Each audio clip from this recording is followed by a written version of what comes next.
acai is native food sa Brazil. So, naman. ito ay na-notice natin yung mga Brazilians, mga natives. They're in the middle of the forest, walang gamot, walang hospital. So this keeps them healthy. And then later nag-spread siya sa all around Brazil. So kung pupunta tayo sa Brazil, ito ang i-offer nila, parang delicacies nila. Anong klaseng pagkain ito? Pwede siyang pang meal?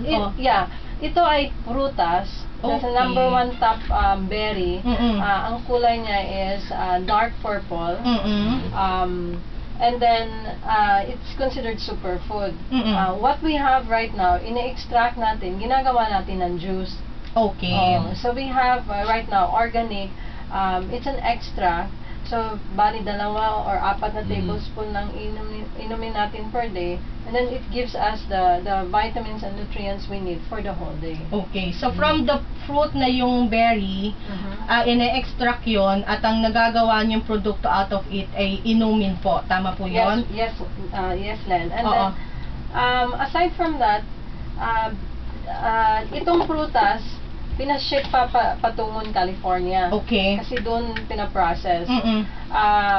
We are have commitment of excellence dito. So, wala dito sa whole Asia na makaprocess ng organic.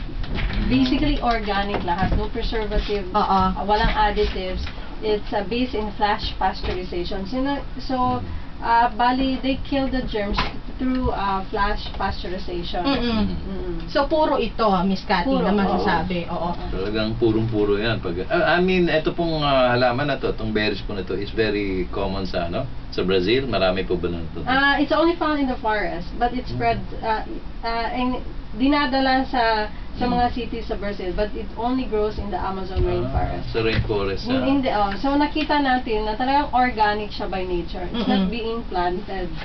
Pag sinabi kasi organic, marami ng benepisyo yan no? So, marami siyang pwedeng matugunan. Actually, hindi siya yung pagtugon o paggamot sa isang sakit. Ito yung, preventive na to. Tama yan, Miss Cathy. Pero, superfood. Bago natin ituloy yung ating discussion about yung acai berry, papasukin lamang natin kasi may mga nakalinya tayo, mga patient caller na gustong kumonsulta. Papasukin ko lamang si Miss Marie ng QB, tama, o taga Quezon City. Okay, magandang tanghali po, Marie.